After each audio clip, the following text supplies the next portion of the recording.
Welcome to my YouTube channel. അപ്പോൾ വിഷുവായിട്ട് ചേച്ചിയും പിള്ളേരും ആളെയൊക്കെ വീട്ടിൽ നിൽക്കാൻ വേണ്ടി വന്നിട്ടുണ്ടായിരുന്നു കേട്ടോ. ഇപ്പോൾ ആണെങ്കിൽ എല്ലായിടത്തും നല്ല ചൂട് കാലാവസ്ഥയല്ലേ. നമ്മൾ നിൽക്കണ വീട്ടിൻ്റെ അടുത്താണെങ്കിൽ ഒരു മരം പോലും ഇല്ല കേട്ടോ, നല്ല ചൂടാണ്. അപ്പോൾ നമ്മളിങ്ങനെ തണുത്ത വെള്ളം കുടിച്ചുകൊണ്ടിരിക്കുമ്പോഴാണ് സർബത്തിൻ്റെ കാര്യം പിന്നെ ചർച്ചയിൽ വന്നത്. പിന്നെ അങ്ങോട്ട് സർബത്തിൻ്റെ ചർച്ച തന്നെയായിരുന്നു, എങ്ങനെയാണ് ഉണ്ടാക്കുക, എന്തുകൊണ്ടാണ് ഉണ്ടാക്കുക എന്നൊക്കെ പറഞ്ഞിട്ട്. അപ്പോഴാണ് പെട്ടെന്ന് അമ്മ വന്ന് പറയുകയാണെങ്കിൽ നമ്മൾ റബ്ബറും തോട്ടത്തിൽ അത് ഉണ്ടാക്കുന്ന സാധനം ഉണ്ടെന്ന്, അതായത് നന്നാറി ഉണ്ടെന്ന്. ചില സ്ഥലത്ത് നറുനീണ്ടി എന്നൊക്കെ പറയും കേട്ടോ. പിന്നെ ഒന്നും നോക്കിയില്ല, ഞാനും അളിയനും ചെക്കനും കൂടെ ഏതാണ്ട് അത് തെരഞ്ഞു പിടിക്കാനുള്ള വരവായിരുന്നു. ഇത് ഞാൻ കുറേ സ്ഥലത്ത് കണ്ടിട്ടുണ്ടായിരുന്നു കേട്ടോ, പക്ഷെ നന്നറിയാന്ന് എനിക്ക് അറിയണ്ടായിരുന്നില്ല. അതിന്റെ പേരും ഇതാണ് അതിന്റെ പേര്. ഇത് വഴിക്കടവൊക്കെ ഇഷ്ടം പോലെ ഉണ്ടാ പറമ്പില്.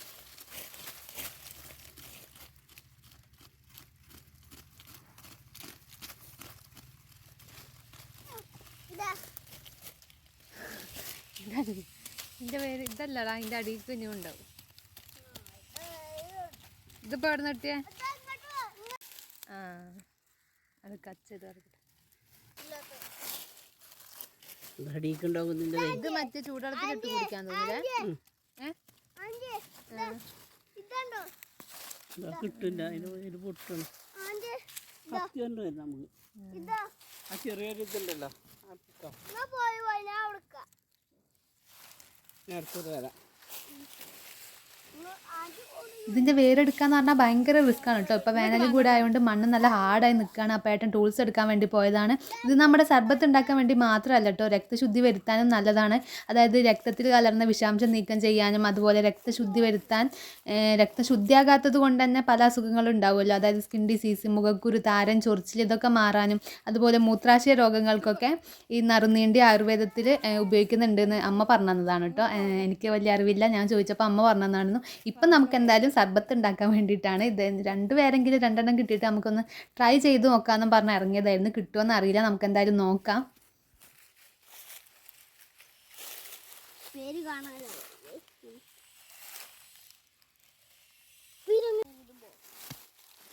ഇത്രയൊക്കെ പരിശ്രമിച്ചിട്ട് നമുക്ക് വേര് കിട്ടിയില്ലെങ്കിൽ മോശമല്ല. അതുകൊണ്ട് ഒന്നൊരു കഷ്ണമെങ്കിലും കിട്ടണം എന്ന് പറഞ്ഞിട്ട് നമ്മൾ അതിൻ്റേതായ പരിശ്രമത്തിലാണ് കേട്ടോ. പിന്നെന്ന് വെച്ചാൽ മഴയില്ലാത്തത് കൊണ്ട് തന്നെ മണ്ണൊക്കെ നല്ല ഹാർഡായി കിടക്കുകയാണ്. നമുക്ക് കളിക്കുന്നൊരു ഭയങ്കര ബുദ്ധിമുട്ടുണ്ട് കേട്ടോ. അപ്പോൾ എന്തായാലും നമ്മൾ ഒരു കഷ്ണമെങ്കിലും കിട്ടുമെന്ന് വിചാരിക്കുന്നത്. അപ്പോൾ അങ്ങനെ കളിച്ചുകൊണ്ടിരിക്കുന്നുണ്ട്. ഞാൻ പറയാം, ഇതൊക്കെ കഷ്ടപ്പെട്ട് ഉണ്ടാക്കുന്ന ആൾക്കാരെ സമ്മതിക്കണം. ഇതിവിടെ ഉള്ളത് അറിയണ്ടായിരുന്നില്ല കേട്ടോ, ഇതാണ് സംഭവം എന്നുള്ളത് അമ്മക്ക് അറിയായിരുന്നു. പിന്നെ ഞാനെപ്പറ്റി ചോദിക്കാത്തത് കൊണ്ട് അമ്മ പറഞ്ഞില്ല. അപ്പോൾ ഇപ്പോഴാണ് ഇതിനൊരു സമയം വന്നതെന്ന് തോന്നുന്നു. അതിൻ്റെ വേര് പോയ പോക്കെ.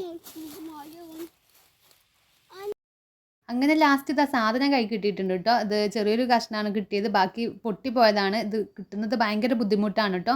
എന്തായാലും ഞാൻ ആ ദൗത്യം അവിടെ വെച്ച് നിർത്തി. ഒരു കഷ്ണമെങ്കിലും കിട്ടിയല്ലോ നോക്കിയിട്ട്. നല്ല സ്മെല്ലുണ്ട് കേട്ടോ. ഇത് നമുക്ക് കുടിവെള്ളത്തിൽ, ചൂടുവെള്ളത്തിലിട്ട് തിളപ്പിച്ച് വെള്ളമൊക്കെ കുടിക്കാം. പിന്നെ ആളെ നേരെ വീട്ടിൽ പോയി നോക്കിയാൽ സർബത്ത് എന്തായാലും കുടിക്കാൻ ആഗ്രഹിച്ചതല്ലേ പറഞ്ഞ് നമ്മൾ അടുത്തുള്ള കടയിൽ പോയി സർബത്ത് വാങ്ങി കുടിക്കുന്നുണ്ട്. അവിടുത്തെ സർബത്താണെങ്കിൽ സത്യം പറയാൻ എനിക്ക് ഇഷ്ടപ്പെട്ടിട്ടില്ല കേട്ടോ, ഒരുമാതിരി ടേസ്റ്റ്. എന്തായാലും പൈസ കൊടുത്തല്ലേ വേസ്റ്റ് ആക്കണ്ടല്ലോ വിചാരിച്ചിട്ട് കഷ്ടപ്പെട്ട് കുടിക്കുന്നുണ്ട്. ഞാൻ ബാക്കി ഏട്ടന് കൊടുത്തു, പക്ഷേ ഏട്ടൻ കുടിച്ചില്ല, അവനും ഇഷ്ടപ്പെട്ടിട്ടില്ല. എന്തായാലും ഒരു കുട്ടി വീഡിയോ ആണ് കേട്ടോ. വീഡിയോ ഇഷ്ടപ്പെടാന്നുണ്ടെങ്കിൽ ലൈക്ക് ചെയ്യുക, ഷെയർ ചെയ്യുക, കമൻറ്റ് ചെയ്യുക, ചാനലൊന്ന് സബ്സ്ക്രൈബ് ചെയ്ത് സപ്പോർട്ട് ചെയ്യണേ.